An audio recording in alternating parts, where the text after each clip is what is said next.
Hello friends, Zachary Stockill here from retroactivejealousy.com. And in today's video I want to go a little deeper into the idea of why people like you and I either have struggled or are currently struggling with retroactive jealousy. Why us? Why aren't other people bothered by this? If you've been enjoying these videos, if you'd like me to keep doing this, please let me know. And a great way to let me know is by clicking the like button below and subscribing to my YouTube channel. Okay, interesting email came in from Miranda. Miranda writes, "It seems like I'm always learning something new about my boyfriend's past sex life. Why does learning about it hurt me when others seem unbothered and even excited to know about their partner's past sex life?" Okay, Miranda, wow. This is a good question and there's no easy answer to this, and I'm going to offer some general thoughts, but it's important for me to emphasize that I don't think there's one cause for retroactive jealousy. I think that there are a range of biological, biochemical, cultural, social, childhood reasons why people like you and I either struggled in the past with retroactive jealousy or are struggling now. So anyone watching this who's looking for one cause, I think you're going to be disappointed, because with complicated emotional disorders like obsessive compulsive disorder, like depression, like anxiety, like retroactive jealousy, there's no one root cause that we can all look to and say that's the reason. But you raise a good point, and this used to confound me as well when I was struggling with retroactive jealousy, where I'd talk about my problem with certain people, maybe friends or something, and they'd look at me in disbelief, like, what are you talking about? Why do you care about your partner's past sex life, dating life, relationship history? They'd look at me and be like, I don't care at all what my partner did in their past. Why do you care about what your partner did in their past? And you raise another interesting point, which is a lot of people get kind of turned on by the thought of their partner's past. And this is going to seem insane to anyone watching this who struggles with retroactive jealousy, but I can promise you it's true. I've got the emails to prove it. Several people over the years have written to me describing symptoms that we would associate with retroactive jealousy or retroactive jealousy OCD, and at the same time, they're turned on by their obsessions. So this is a complicated phenomenon. It's important for me to be clear about that, and it can manifest in all kinds of ways. But there's a certain liberation, I think, in acknowledging the different ways that people feel about their partner's past. So let me explain what I mean. So there's a lot of people online arguing that jealousy is 100% biological, hardwired into our species. Men are worried about paternity. Women are worried about the investment of resources, etc., etc. It's 100% biological, and that's it. We can't escape it. But there are a lot of problems with this argument.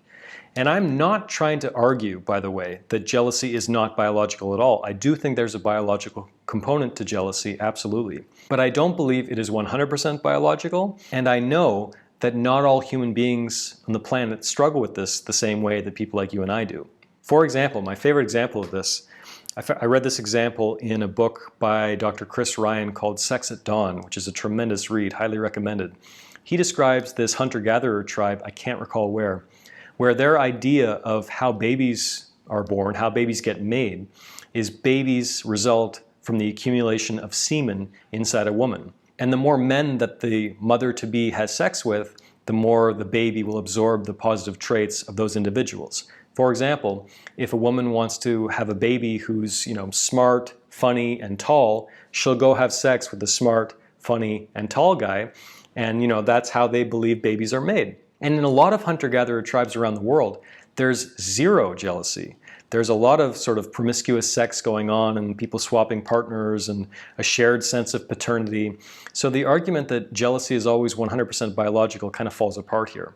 Now, this is an extreme example. You mentioned people, I'm sure, in your daily life who they just don't care about their boyfriend's sex life, or maybe it fascinates them or turns them on. There's a certain liberation in acknowledging that we're not destined to live with retroactive jealousy forever. We can change our perspectives. And just because we're struggling with this particular little demon of an issue that we call retroactive jealousy does not mean that it's hardwired into our system and that we have to live with it forever, because we have examples all around us of people who feel very differently about their partner's past. People who are living very happy, well-adjusted, successful lives and happy relationships without any concern about their partner's past. So we can look to them in certain moments for inspiration. It's nice to have that perspective sometime, to talk to someone who really doesn't care about their wife's past or their boyfriend's past or their husband's past. They're just kind of, interested in the past insofar as it lets them get to know their partner better.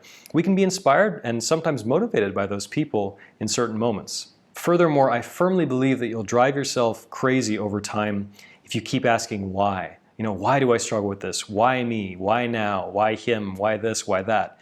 There's a certain value in getting some clarity on why you're struggling with this. A great therapist or coach can be extremely valuable in this regard. But again, I have to come back to one of my favorite song lyrics of all time from Van Morrison, who sang, "It ain't why, it just is." Unfortunately, you have been dealt this hand of retroactive jealousy.